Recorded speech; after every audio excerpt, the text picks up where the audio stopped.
नमस्कार,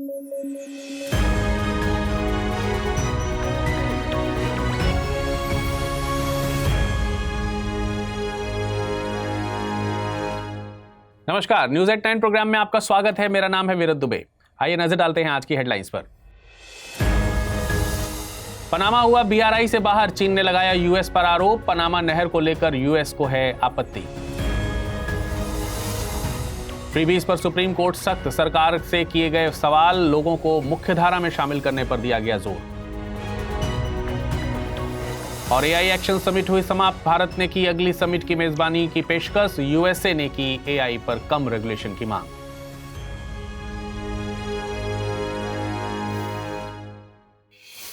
खबरों में आगे बढ़ेंगे, लेकिन उससे पहले आपको बता दें, इस बुलेटिन को अगर आप पीडीएफ फॉर्मेट में पढ़ना चाहते हैं तो अमृत उपाध्याय 007 इस टेलीग्राम से जुड़कर डाउनलोड कर आसानी से पढ़ सकते हैं। अब आइए नजर डालते हैं खबरों पर विस्तार से। लैटिन अमेरिकी देश पनामा चीन के बीआरआई यानी बेल्ट एंड रोड इनिशिएटिव से बाहर हो गया है। दरअसल 2017 में पनामा बीआरआई को ज्वाइन करने वाला पहला लैटिन अमेरिकी देश बना था। चीन का आरोप है कि यूएसए ने पनामा पर दबाव बनाकर उसे बीआरआई छोड़ने पर मजबूर किया है। हालांकि पनामा के राष्ट्रपति होसे राउल मुलिनो ने इस बात से इनकार किया है, लेकिन पनामा का यह फैसला एक ऐसे वक्त पर आया है जब यूएसए के राष्ट्रपति डोनाल्ड ट्रंप ने चिल्ला चिल्ला कर दुनिया को यह बताया है कि पनामा नहर पर चीन का नियंत्रण है। ट्रंप ने अपने उद्घाटन भाषण में दावा किया था कि पनामा ने अपने निष्पक्ष रहने के वादे को तोड़ा है और पनामा नहर का संचालन चीन कर रहा है। उन्होंने ये तक आरोप लगाया था कि यूएसए के मालवाहक जहाजों से ज्यादा फीस वसूली जा रही है। डोनाल्ड ट्रंप ने पनामा से साफ साफ कहा है कि या तो वह यूएसए के जहाजों से वसूली जाने वाली फीस कम करे या पनामा नहर को यूएसए को वापस कर दे। देखिए, पनामा नहर दुनिया के सबसे महत्वपूर्ण कॉमर्शियल वाटरवेज में से एक है। यह नहर अटलांटिक और प्रशांत महासागरों के बीच माल की आवाजाही में लगने वाले समय को बहुत कम कर देती है। पनामा नहर को 1904 से 1914 के बीच बनाया गया था। इसके निर्माण में यूएसए की अहम भूमिका थी। पनामा नहर से पहले किसी जहाज को यूएसए की न्यूयॉर्क सिटी से सैन फ्रांसिस्को जाने के लिए 13,100 नॉटिकल मील की यात्रा करनी होती थी। वहीं पनामा नहर बनने के बाद यह यात्रा केवल 5,200 नॉटिकल मील से पूरी की जा सकती है। वर्ष 1903 तक पनामा पर कोलंबिया का नियंत्रण था। यूएसए समर्थित एक तख्ता पलट के जरिए पनामा को स्वतंत्रता हासिल हुई थी। इसके बाद ही यूएसए ने पनामा नहर का निर्माण शुरू किया था। हालांकि बाद में टोरिज़ो-स्कार्डर संधि के द्वारा 31 दिसंबर सन 1999 से इस नहर पर पनामा का नियंत्रण हो गया। अगर पनामा नहर की न्यूट्रलिटी या तटस्थता को कोई खतरा होता है तो इस संधि के जरिए यूएसए को पनामा नहर की सैन्य रक्षा की शक्ति भी मिली हुई है। इसलिए जब डोनाल्ड ट्रंप ने पनामा पर चीन को तवज्जो देने के आरोप लगाए तो कहा जा सकता है कि इस संधि के चलते पनामा ने बीआरआई को छोड़ने का फैसला किया होगा। शाही क्षेत्रों में बेघर व्यक्तियों के आश्रय के अधिकार से संबंधित मामलों की सुनवाई के दौरान सुप्रीम कोर्ट ने फ्रीबीज को लेकर टिप्पणी की है। जस्टिस बीआर गवई और एजी मसीह की बेंच ने यह कमेंट किया है। कोर्ट के मुताबिक चुनाव से पहले घोषित होने वाली इन फ्रीबीज के चलते लोग काम नहीं करना चाहते क्योंकि उन्हें मुफ्त में राशन और पैसा मिलता है। कोर्ट ने सवाल उठाते हुए कहा है कि क्या फ्रीबीज से बेहतर ये नहीं होगा कि उन्हें समाज की मुख्य धारा का हिस्सा बनाया जाए और राष्ट्र के विकास में योगदान करने की अनुमति दी जाए। इस मामले में केंद्र सरकार की तरफ से अटॉर्नी जनरल आर वेंकट रमणी ने अपने पक्ष को रखा। उनके मुताबिक केंद्र सरकार शहरी गरीबी उन्मूलन मिशन को अंतिम रूप देने की प्रक्रिया में है। इस मिशन में शहरी बेघरों के आश्रय के प्रावधान सहित विभिन्न मुद्दों का समाधान किया जाएगा। देखिए, केंद्र सरकार ने अभी हाल ही में लोकसभा में new mission on urban poverty evaluation के संबंध में जानकारी पेश की थी, जिसके मुताबिक 1 अक्टूबर 2024 से इस मिशन को पायलट बेसिस पर लॉन्च किया गया है। इस मिशन के 5 कंपोनेंट हैं, जिसमें सामुदायिक नेतृत्व वाली संस्था विकास, वित्तीय समावेशन, सामाजिक अवसंरचना, कंजर्वेंस यानी कि अभिसारण और विशेष परियोजनाएं शामिल हैं। इसमें मुख्य तौर पर निर्माण कामों में लगे श्रमिक, परिवहन श्रमिक, घरों में काम करने वाले श्रमिक, गिग वर्कर्स, कचरे का निपटान करने वाले वर्कर्स को टारगेट किया गया है। इस मिशन का मकसद शहरी गरीबी का उन्मूलन करना है। कोर्ट ने मामले की सुनवाई 6 हफ्ते बाद की तय की है। अब आपके मन में एक सवाल उठता होगा कि कोर्ट को जनता के लिए चलाई जा रही वेलफेयर स्कीम से आपत्ति नहीं है, तो फिर फ्रीबीज से आपत्ति क्यों है? देखिए, जनता के कल्याण के मकसद से लॉन्च की गई योजनाएं और फ्रीबीज में अंतर होता है। फ्रीबीज बहुत कम वक्त के लिए एक टारगेटेड वर्ग को दी जाने वाली सुविधा है, जिसमें फ्री में लैपटॉप देना, साइकिल देना या बिजली पानी मुफ्त कर देना जैसी सुविधाएं शामिल की जाती हैं। फ्रीबीज एक डिपेंडेंसी क्रिएटिव करती है, जिसके चलते लोगों में काम करने का मोटिवेशन कम होता है। साथ ही सेंस ऑफ रिस्पॉन्सिबिलिटी में भी कमी देखी गई है। मुफ्त में मिलने वाली बिजली की बर्बादी जैसे मामले भी देखे गए हैं, जबकि कल्याणकारी योजनाओं को सामाजिक न्याय, समानता और मानव विकास के मकसद से लॉन्च किया जाता है। ये योजनाएं लॉन्ग टर्म में नागरिकों के लिए प्लान करके लॉन्च की जाती हैं, जैसे कि मिड डे मील स्कीम, मनरेगा और प्रधानमंत्री उज्ज्वला योजना। फ्रांस के पेरिस में आयोजित हुई एआई एक्शन समिट समाप्त हो गई है। इस समिट में प्रधानमंत्री नरेंद्र मोदी सह अध्यक्ष के तौर पर शामिल हुए थे।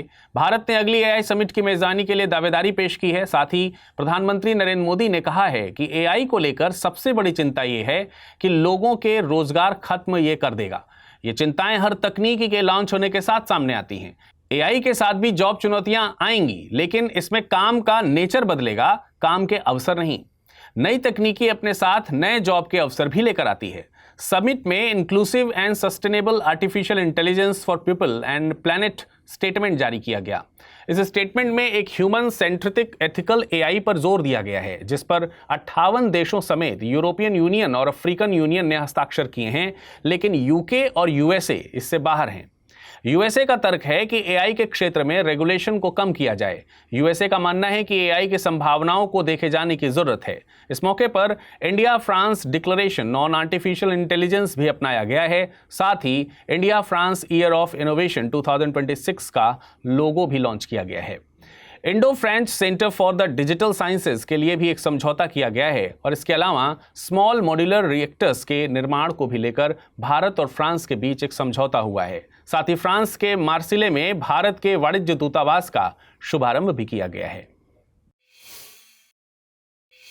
12 फरवरी को ऋषि दयानंद सरस्वती की जयंती मनाई जाती है। दयानंद सरस्वती का जन्म 12 फरवरी सन 1824 को गुजरात के काठियावाड़ के मोरबी में हुआ था। उनके बचपन का नाम मूलशंकर था। भारत के दूसरे राष्ट्रपति सर्वपल्ली राधाकृष्णन ने उन्हें आधुनिक भारत के निर्माता की संज्ञा दी थी। सत्यार्थ प्रकाश उनकी प्रमुख रचनाओं में से एक है। साल 1875 में उन्होंने सामाजिक असमानताओं का मुकाबला करने के लिए आर्य समाज की स्थापना की थी। आर्य समाज ने सामाजिक सुधारों और शिक्षा पर जोर देकर समाज को जगाने में महत्वपूर्ण भूमिका दी। यह एक एकेश्वरवादी संप्रदाय था, जिसने वैदिक शिक्षाओं के आधार पर एक एकीकृत हिंदू समाज को बढ़ावा दिया। आर्य समाज की वेबसाइट के मुताबिक आर्य समाज का मुख्य उद्देश्य इस पृथ्वी के अज्ञान, अभाव और अन्याय को मिटाना है। उन्होंने वैदिक शिक्षा को बढ़ावा देने के साथ साथ वेदों की ओर लौटों का आह्वान भी किया। सन 1883 में उनकी मृत्यु के बाद उनके अनुयायियों के एक धड़े ने पंजाब में उनके नाम पर दयानंद एंग्लो वैदिक यानी DAV स्कूल की स्थापना की। इसका उद्देश्य बच्चों को आधुनिक विषयों की शिक्षा देना और साथ ही उन्हें अपने धर्म और संस्कृति से जोड़े रखना था। उन्होंने महिला शिक्षा की वकालत के साथ बाल विवाह का भी विरोध किया। आइए हम नजर डालते हैं आज के टर्म ऑफ द डे पर। आज का टर्म ऑफ द डे है करप्शन यानी भ्रष्टाचार। ट्रांसपेरेंसी इंटरनेशनल के मुताबिक भ्रष्टाचार से मतलब है कोई व्यक्ति जिसे शक्तियां या पावर दी गई हैं, उस व्यक्ति द्वारा अपनी शक्तियों का दुरुपयोग अपने निजी लाभ के लिए किया जाना। करप्शन कहीं भी हो सकता है। किसी भी पब्लिक सर्वेंट द्वारा सेवाओं के बदले में पैसों की मांग करना या पैसे लेना करप्शन है। किसी राजनेता द्वारा जनता के धन का दुरुपयोग करना, जनता के पैसों का इस्तेमाल निजी कामों के लिए किया जाना भ्रष्टाचार है। किसी कंपनी द्वारा डील मंजूर करने के लिए ऑफिसर्स को पैसे या गिफ्ट ऑफर करना भी करप्शन के दायरे में आता है। आप बताइए, अपने आसपास कौन सा करप्शन आपने होते हुए देखा है? आइए नजर डालते हैं आज की रैपिड न्यूज पर। केंद्रीय मंत्री डॉक्टर जितेंद्र सिंह ने भारत का पहला स्वदेशी स्वचालित जैव चिकित्सकीय अपशिष्ट उपचार संयंत्र लॉन्च किया है, जिसे सृजनम नाम दिया गया है, जो एक पर्यावरण अनुकूल तकनीकी है। यह मशीन CSIR NIIST ने बनाई है, जो बिना महंगे भस्मक के खतरनाक कचरे जैसे कि रक्त, मूत्र, थूक और अन्य बायोलॉजिकल अपशिष्ट को कीटाणु रहित कर सकती है। यह संयंत्र प्रतिदिन 400 किलोग्राम अपशिष्ट को संभालने में सक्षम है। इसमें सड़ने वाले अपशिष्ट को भी आसानी से ट्रीट किया जा सकता है, जिससे पर्यावरण सुरक्षित रहता है। यह तकनीकी किफायती, ऊर्जा बचत वाली और टिकाऊ है, जो भारत के अपशिष्ट प्रबंधन में बड़ा कदम मानी जा रही है। संयुक्त राष्ट्र के खाद्य एवं कृषि संगठन ने सोमालिया में उग बाड़ नामक 7 वर्षीय जलवायु लचीली कृषि परियोजना शुरू की है, जिसका मकसद कमजोर समुदायों के लिए जलवायु अनुकूलन और लचीलापन बढ़ाना है। $95 मिलियन की इस परियोजना का मतलब आशा का प्रतीक है। यह जलवायु परिवर्तन की चुनौतियों से निपटने और कृषि खाद्य प्रणालियों को मजबूत करने में मदद करेगी। परियोजना को अक्टूबर 2024 में मंजूरी दी गई थी और इसका लक्ष्य स्थानीय समुदायों को सशक्त बनाना है। आपको बता दें कि सोमालिया में कृषि क्षेत्र लगभग 65% आबादी के लिए मुख्य आर्थिक गतिविधि है। ट्रांसपेरेंसी इंटरनेशनल 2024 की रिपोर्ट के अनुसार भ्रष्टाचार के मामले में भारत 180 देशों में 96वें स्थान पर है। भारत का स्कोर 2024 में 38 रहा, जो 2023 में 39 और 2022 के 40 से कम है। पड़ोसी देशों में पाकिस्तान 135वें, श्रीलंका 121वें और बांग्लादेश 149वें स्थान पर रहे हैं, जबकि चीन 76वें स्थान पर है। डेनमार्क, फिनलैंड और सिंगापुर सबसे कम भ्रष्ट देशों की सूची में टॉप पर है। इस सूचकांक में देशों को सार्वजनिक क्षेत्र में फैले भ्रष्टाचार के आधार पर रैंक दी जाती है, जिसमें 0 से 100 तक का स्केल होता है, जहां 0 सबसे खराब और 100 सबसे अच्छा स्कोर माना जाता है। इसके अलावा रिपोर्ट में कहा गया है कि भ्रष्टाचार जलवायु कार्यवाही में बाधा डालता है और इससे पर्यावरणीय क्षति होती है। केंद्रीय स्वास्थ्य मंत्री ने लसिका फाइलेरिया उन्मूलन के लिए वार्षिक राष्ट्रव्यापी दवा अभियान शुरू किया है। इस अभियान के तहत 13 राज्यों के 111 प्रभावित जिलों में घर घर जाकर फाइलेरिया की रोकथाम के लिए दवाइयां वितरित की जाएंगी।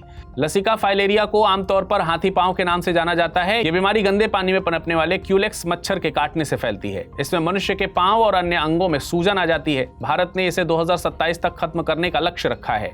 कुछ आंकड़ों पर गौर करें तो देश के 90% मामले बिहार, झारखंड, उत्तर प्रदेश, पश्चिम बंगाल, उड़ीसा, मध्य प्रदेश, छत्तीसगढ़ और महाराष्ट्र से हैं। अभी इसकी कोई वैक्सीन उपलब्ध नहीं है, इसलिए नियमित दवा खिलाकर संक्रमण रोकना अभियान का मुख्य उद्देश्य है। हाल ही में केंद्र सरकार ने पीएम अजय योजना की प्रगति की समीक्षा की है। पीएम अजय का अर्थ प्रधानमंत्री अनुसूचित जाति अभ्युदय योजना से है। यह 100% केंद्रीय सहायता प्राप्त योजना है, जिसका मकसद अनुसूचित जाति समुदायों में गरीबी को कम करना है। यह योजना रोजगार सृजन, कौशल विकास और बुनियादी ढांचे के विकास के माध्यम से गाँव में सामाजिक आर्थिक संकेतकों में सुधार करने पर केंद्रित है। साथ ही जिन गांवों में 50% या अधिक एससी आबादी है, वहां स्वच्छ पानी, शिक्षा, स्वास्थ्य जैसी सुविधाएं विकसित करके उन्हें आदर्श ग्राम बनाने का लक्ष्य रखा गया है। हालांकि योजना 2021-22 से लागू है, जो 3 योजनाओं का मिला जुलाकर एक रूप है, जिसमें शामिल है प्रधानमंत्री आदर्श ग्राम योजना, विशेष केंद्रीय सहायता और बाबू जगजीवन राम छात्रावास योजना। अब आइए नजर डालते हैं आज के बुलेटिन पर आधारित प्रश्नों पर। पहला प्रश्न है, ट्रांसपेरेंसी इंटरनेशनल की 2024 की रिपोर्ट के अनुसार भ्रष्टाचार के मामले में भारत किस स्थान पर है? 96वें, 97वें या 76वें या फिर 75वें? अगला प्रश्न है, पनामा नहर के संबंध में निम्नलिखित कथनों पर विचार कीजिए। यह नहर प्रशांत महासागर को अटलांटिक महासागर से जोड़ती है। वर्तमान में इस पर पनामा का नियंत्रण है। इसके निर्माण में यूएसए ने मुख्य भूमिका निभाई है। उपरोक्त में से सही कथन या कथनों का चुनाव कीजिए। केवल 1 और 2, केवल 2 और 3, केवल 1 और 3 या फिर 1, 2 और 3? अब आइए नजर डालते हैं पिछले बुलेटिन पर बनने वाले प्रश्नों पर और जानते हैं क्या है उनके सही उत्तर। पहला प्रश्न था, खबरों में रहा नेटजारिम कॉरिडोर किस क्षेत्र से संबंधित है? इजराइल गजा, आर्मेनिया अजरबैजान, रूस यूक्रेन, उत्तर कोरिया दक्षिण कोरिया? इसका सही जवाब है विकल्प ए, यानी इजराइल गजा। प्रधानमंत्री उज्ज्वला योजना किस मंत्रालय की फ्लैगशिप स्कीम है? महिला एवं बाल विकास मंत्रालय, नवीन एवं नवीकरणीय ऊर्जा मंत्रालय, पेट्रोलियम एवं प्राकृतिक गैस मंत्रालय या फिर उर्वरक मंत्रालय? इसका सही जवाब है विकल्प सी, यानी पेट्रोलियम एवं प्राकृतिक गैस मंत्रालय। आज के बुलेटिन में फिलहाल इतना ही। मुलाकात करेंगे कल कुछ नई खबरों के साथ। तब तक अपना ख्याल रखिएगा। धन्यवाद।